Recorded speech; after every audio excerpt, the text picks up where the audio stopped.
When the latest General Nintendo Direct rolled around this June, it was met with pretty mixed reviews, ranging from claims of it being the best ever to dooming Nintendo.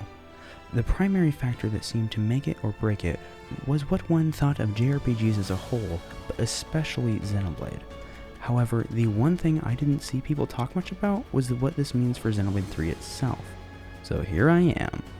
This video will be split into 3-ish segments covering the graphical overhaul, new mode, and new hero, which will be timestamped out. In addition, there will be spoilers for late game party members. When a spoiler comes up, I will give a warning and timestamp to skip to. Lastly, before we get into it, while recording footage for this video, I accidentally saved it for one of my largest saves and ended up losing around 150 hours of gameplay, so sorry for the massive weight that caused. Without any further ado, on to the video!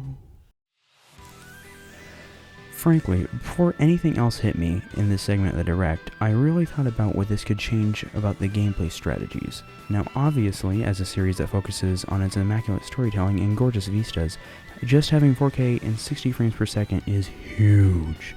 However, another thing I haven't seen anyone bring up is how this has the potential to change how smash damage works. For those who aren't familiar with it, the smash combo is the single best way to deal damage in the game, optimized or not. It also is calculated by a bunch of factors, one of which being based around how many frames of the launch there are left.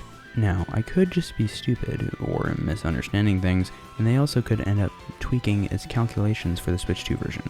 However, if they end up keeping things the same, it's the potential to vastly increase smash damage.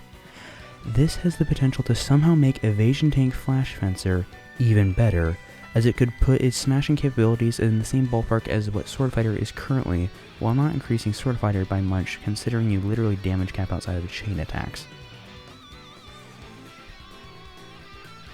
The second thing the Direct revealed was that they would be adding a new way for me to sink even more ungodly time into each of the games, ranging from Xenokart, to playable Merc missions, to a Vampire Survivor style mode. The last one is what I'll be covering, and is certainly an interesting choice. This is definitely the edition I have the least to speculate on, as I don't really know what to expect. What I can say is that I will absolutely be sinking way too much time into this, and I will probably make a follow-up video about it depending on what I think. Oh, and real quick, for those who aren't aware, Vampire Survivors is an indie game where you basically run in circles and auto-attack nearby enemies while choosing different upgrades, and what the new JJK game is collabing with. I've never played, however I have a friend who has, and he said it's pretty good. While the other editions had more immediate reactions from me, the announcement of the new hero is what I have been thinking about most.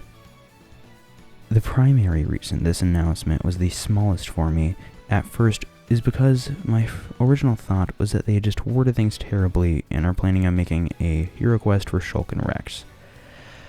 While this would be cool, it definitely feels like something they would have done by now. However, the more I've been thinking about it, the more copium I've been getting, so hopefully we could get more. This is something I've considered even before the Switch 2 announcement. A would really work perfectly. She represents both Xenoblade 1 and Xenoblade 2, is an offensive healer, which doesn't really have any good classes in that role, and would bring along a skill that would completely change the meta. Currently, physical attackers primarily dominate the meta due to the skill Ultimate Qigong. However, A's armor piercing skill could massively change that, as it does the same thing as Ultimate Qigong, but with ether. Spoilers in 5, 4, 3, 2, 1. In addition, outside of Noah's Lucky 7 class with Unlimited Sword, we don't have a katana user, which is another reason why it would be an incredible addition. Finally, I just want to say that it would literally be the coolest thing in fiction to have Best Catgirl Mio use a Minato katana. Just think about it. Major spoilers for Xenoblade 2 and minor spoilers for 3. Okay, let's be honest, out of all the possibilities, this is probably the one the community would freak out over the absolute most, and it's not even close.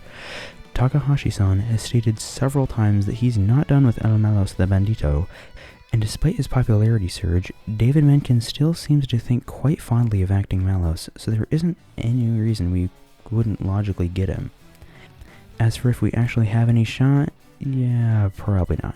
I'd guess Takahashi would want to save him for something super important, especially considering how important the Zohar always is, and the major connections between the Aegises in it. All that said, I would love for Malos to randomly show up and have the game's age rating increase with his incredible voice and vulgarities. Okay, this might admittedly been a bit of clickbait, but I do think there's a reasonable chance for whoever Mithrikid is to show up. First off, this is the last chance I think we really have at seeing it. I would be really happy if they did what I mentioned for A, because Full Metal Jaguar Evasion Tank and Mio go brrr. But I would honestly be just as happy with any sort of katana user, or even something like a stealthy dagger user. We really don't have anything to base their supposed set off of, however. I just wanted to give an honorable mention to something that would be very cool. The most realistic situation is kind of a 1.5 of what I just mentioned. Basically, it would go into the same thing where we just don't know what's coming. But this time, no Mithrikid. In addition, I'm putting my prediction out there that it will be a Kevesi class if that is what happens, due to there being 13.5 Keves classes and over 15 Agnes classes.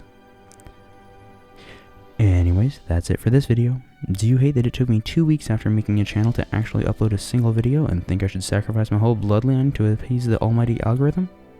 Let me know in the comments. Overall, I'm just super happy that Nintendo is finally rectifying at least one thing that absolutely messes with my OCD. And can't wait to replay Peak Fiction in glorious HD. Hope you had fun watching, and see you later, partners.